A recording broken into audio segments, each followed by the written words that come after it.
Hello दोस्तों, स्वागत है आपका हमारे चैनल हिंदी साहित्य एवं व्याकरण में। आज हम आपके लिए लेके आए हैं 5 प्रश्न, कुल 5 प्रश्न। इन 5 प्रश्नों में हम आपको कई सारे फैक्ट बताने वाले हैं, तो वीडियो को पूरा वॉच कीजिए और आप हमारे साथ बने रहिए वीडियो के लास्ट तक। ठीक है, वीडियो के लास्ट में हम आपसे एक क्वेश्चन करने वाले हैं जिसका आंसर आपको कमेंट बॉक्स में देना है। चलिए हम आपको ले चलते हैं अपने वीडियो के पहले प्रश्न पे। ठीक है मित्रों, आइए देखते हैं। सरहपा के गुरु का नाम क्या है? मित्रों, हमारा प्रश्न है सरहपा के गुरु का नाम क्या है। यहाँ पे बात की गई है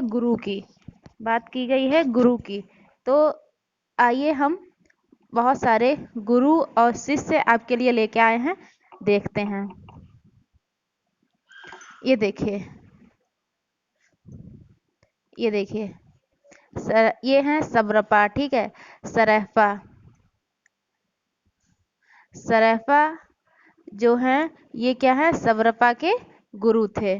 ठीक है, और इन्हें क्या कहते हैं, सबसे बड़े सिद्धों की श्रेणी में भी ये आते हैं। कौन? सरहपा। ठीक है मित्रों, याद रखिए हमने आपको बताया भी था, ये जो पा शब्द लगा है ये सिद्ध लोग अपने नाम के लास्ट में लगाते थे। इससे जो है आदर सूचक शब्द कहा जाता है, पा। ठीक है, पा।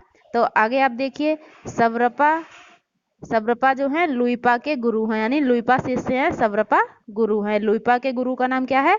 सब्रपा। अब लुइपा क्या थे? लुइपा का सबसे ऊंचा स्थान पाया जाता है। सबसे ऊंचा स्थान है, काहे में सबसे ऊंचा स्थान है? सिद्धों में। सिद्धों में सबसे ऊंचा क्वेश्चन आ सकता है, सिद्धों में सबसे ऊंचा स्थान किसका है? तो उत्तर देंगे हम लुइपा का। ठीक है, डोम्बिपा के गुरु कौन है? विरूपा। विरूपा। कंडपा, इनके गुरु कौन है? जालंधरपा। कुक्कुरिपा, क्या है? कुक्कुरिपा के गुरु कौन है? चरपटिया। ठीक है मित्रों, तो ये गुरु शिष्य हो गए, ये आपको याद कर लेने हैं। ठीक है, ये सभी क्या है, आपने ध्यान दिया, ये हैं सभी सिद्ध। सिद्ध की बात करते हैं तो सिद्धों की संख्या कितनी है मित्रों? 84। ठीक है, 84 सिद्धों की संख्या है। ठीक है, आइए हम आगे चलते हैं अपने वीडियो के नेक्स्ट प्रश्न पे। दूसरा प्रश्न है मित्रों, पृथ्वीराज रासो को किसने अर्ध प्रमाणिक माना? पृथ्वीराज रासो को किसने अर्ध प्रमाणिक माना है?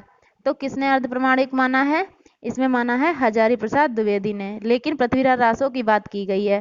ठीक है, तो आइए इसकी बात कर लेते हैं विस्तार से। क्या है पृथ्वीराज रासो? ये देखिए, पृथ्वीराज रासो, ठीक है, ये एक ग्रंथ है, आदिकाल का रासो साहित्य का एक ग्रंथ है। इसमें 69 समय हैं। क्या है? समय। ये एक क्वेश्चन है कि पृथ्वीराज रासो के सर्गों को हम किस नाम से जानते हैं? तो हम जानते हैं समय, इसे कहते हैं समय, यानी कि पृथ्वीराज रासो में क्या 69 समय हैं। ठीक है, और इसके बाद हम बात करते हैं, ये लिखा किसने है? ये लिखा है चंद्रवरदाई ने। किसने लिखा है? चंद्रवरदाई ने। ठीक है, ये एक ऐसा ग्रंथ है जिसे रामचंद्र शुक्ल ने प्रथम महाकाव्य कहा है। ठीक है, प्रथम महाकाव्य की श्रेणी में रखा है, लेकिन रामचंद्र शुक्ल इसे मानते क्या है? अप्रमाणिक। देखिए, अप्रमाणिक कौन कौन मानता है पृथ्वीराज रासो को? देखिए, आचार्य शुक्ल मानते हैं, कविराज श्यामल दास मानते हैं, गौरी शंकर हीराचंद ओझा मानते हैं, और बुलर ने सबसे पहले जो है सर्वप्रथम पृथ्वीराज रासो को अप्रमाणिक माना। ठीक है, आइए बात करते हैं प्रमाणिक।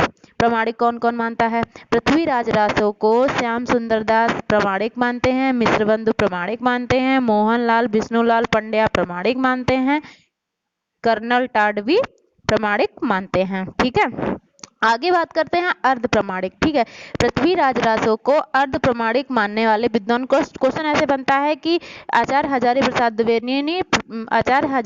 द्विवेदी ने पृथ्वीराज रासो को किस श्रेणी में रखा है? फिर ऑप्शन मिलेंगे अर्ध प्रमाणिक, प्रमाणिक, अप्रमाणिक, और इनमें से कोई नहीं, या इनमें से सभी, जो भी हो ऑप्शन के अनुसार आप देख लीजिएगा। तो इसमें इसका उत्तर होगा आचार्य हजारी प्रसाद द्विवेदी। तो अर्ध प्रमाणिक किसने किसने माना है?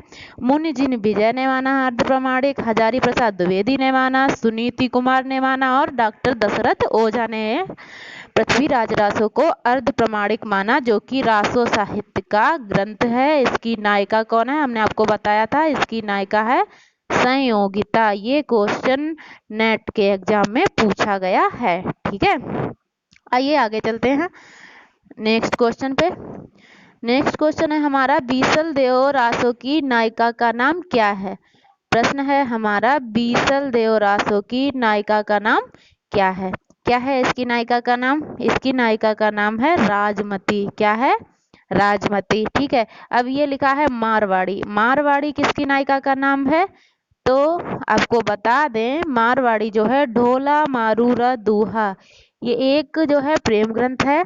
ठीक है। और ये जो है लोक लोक काव्य है। ठीक है। और इसमें क्या, मारवाड़ी जो है इसकी नायिका का वर्णन है। मारवाड़ी नाम है इसकी नायिका का, और इसके नायक कौन है? ढोला। ठीक है। ढोला और मारवाड़ी की कथा है, लोक कथा। ठीक है। और राजमती तो हम बता ही चुके हैं, बीसल देव रासो की नायिका है। ठीक है। इसके बाद संयोगिता भी हमने आपको बताया था मित्रों कि पृथ्वीराज रासो की नायिका का नाम क्या है? संयोगिता। ठीक है। चलिए, और ठीक है, प्रश्न आगे बढ़ाते हैं। नेक्स्ट क्वेश्चन है हमारा मित्रों, जैन साहित्य की रास परंपरा का प्रथम ग्रंथ क्या है? क्या है मित्रों? जैन साहित्य की रास परंपरा का प्रथम ग्रंथ क्या है? मित्रों आपको बता दूं कि ये जो रास परंपरा है और रासो काव्य है, रास परंपरा, रासो काव्य, ये सब आदिकाल की विशेषताएं हैं। और जो रास परंपरा है, इसमें जो रास ग्रंथ लिखे गए हैं ये जैन साहित्य में ही लिखे गए हैं, जैसे चंदनवाला रास, ठीक है, भारतेश्वर बाहुबली रास, और ये सब जो रास ग्रंथ लिखे गए हैं ये सभी जैन साहित्य में लिखे गए हैं। ठीक है। तो इसका प्रथम ग्रंथ कौन है, ये हम आपको बता दें। ये प्रथम ग्रंथ है भारतेश्वर बाहुबली रास। ये क्या है? ये है जैन साहित्य की रास परंपरा का प्रथम ग्रंथ। लेकिन ये माना किसने है, ये चलिए हम आपको बताते हैं। ठीक है। आगे चलते हैं मित्रों, जैन साहित्य की रास परंपरा। ठीक है। ये देखिए,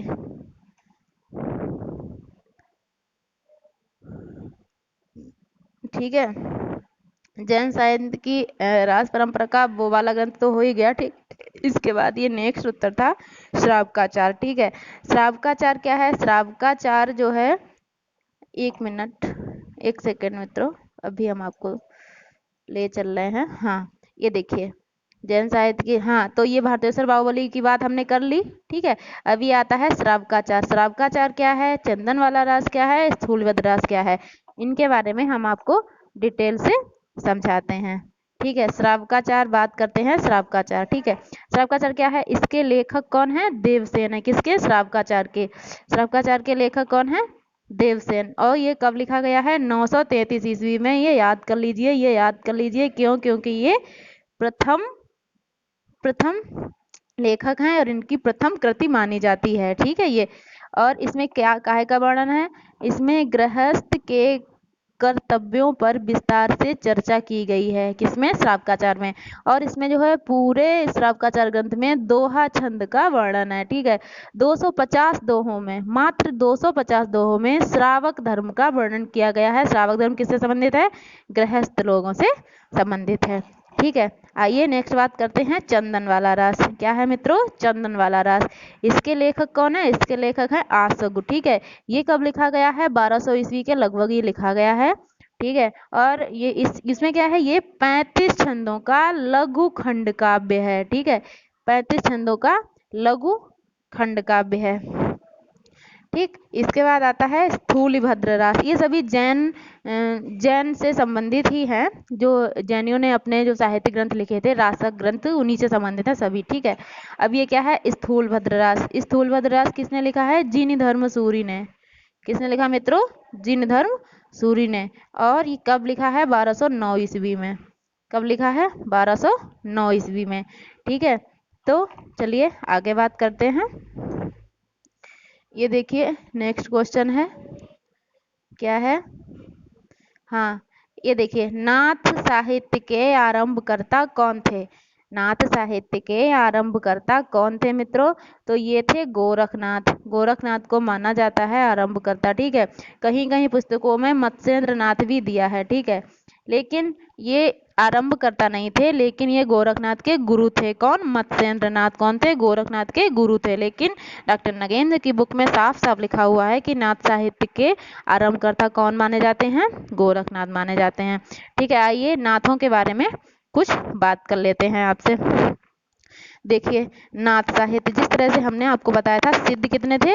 84 थे। ठीक है, तो फिर आगे नाथ साहित्य की परंपरा आई, उसमें नाथ साहित्य लिखा गया। इसमें कितने नाथ थे? 9। नाथों की संख्या कितनी थी? 9। ठीक है, इनमें से 9 के नाम देख लीजिए। नागार्जुन, जड़भरत, हरिश्चंद्र, सत्यनाथ, भीमनाथ, गोरक्षनाथ, इन्हें ही गोरखनाथ भी कहते हैं। क्या कहते हैं? गोरखनाथ। ठीक है, इन्हें ही कहते हैं। और चरपट, जलंधरनाथ और मलयार्जुन, ठीक है, ये कहते हैं। इनमें क्या है? जलंधरनाथ, गोरखनाथ, नागार्जुन, ये देखिए मलयार्जुन। ठीक है, अब बात करते हैं नागार्जुन की। नागार्जुन कौन थे? ऐसे क्वेश्चन आता है कि नाथों में ऐसा एक कौन सा नाथ था जो रासायनी भी थे? ठीक है, कौन थे? ये थे नागार्जुन। ठीक है, इसके बाद गोरखनाथ की बात करते हैं। इनका नाम गोरखनाथ है। ये कौन है? नाथ साहित्य के आरंभकर्ता माने जाते हैं, जो कि हमारे क्वेश्चन में दिया गया है। ठीक है, गोरखनाथ के गुरु कौन थे? मत्स्येंद्र नाथ गोरखनाथ के गुरु थे। ठीक है, इसके बाद ये कौन है? जलंधरनाथ। एक क्वेश्चन बनता है कि नाथों में वालनाथ किसे कहा जाता है? ठीक है, और तो कहा जाता है जलंधरनाथ को वालनाथ कहा जाता है। ठीक है, मल और कौन है? ये जो जलंधरनाथ है, ये मत्स्येंद्र के कौन माने जाते हैं? गुरु माने जाते हैं। ठीक है, मत्स्येंद्रनाथ के गुरु माने जाते हैं। मत्स्येंद्र कौन? जो कि जो है गोरखनाथ के गुरु हैं। ठीक है, और गोरखनाथ के गुरु मत्स्येंद्रनाथ, मत्स्येंद्रनाथ के गुरु कौन है? जलंधरनाथ। ठीक है, चलिए यहीं पे हम आपको ये क्वेश्चन बताएंगे, उसके बाद वीडियो का एंड कर रहे हैं। ठीक है, आपको वीडियो अच्छी लगी हो तो इसे लाइक कर दीजिए और हमारे चैनल को सब्सक्राइब कर दीजिए। आज का हमारा क्वेश्चन है, ये देखिए, आज का हमारा क्वेश्चन है, किस नाथ कवि को बालनाथ भी कहा जाता है? किस नाथ कवि को बालनाथ भी कहा जाता है? बहुत ही इम्पोर्टेंट क्वेश्चन है मित्रों, इसका जवाब आपको कमेंट बॉक्स में देना है। ठीक है, हम आपको फिर इसका सही आंसर बता देंगे, जिसे जैसे आता हो वो जवाब देंगे। ठीक है, चलिए मित्रों, वीडियो का अंत करते हैं। हमारे चैनल को सब्सक्राइब कीजिए और हमारा सहयोग कीजिए, ताकि हम ऐसे ही प्रश्न आपके सामने लाएं और आपका हौसला बढ़ाएं और आपको नेट JRF निकालने में आपकी मदद करें।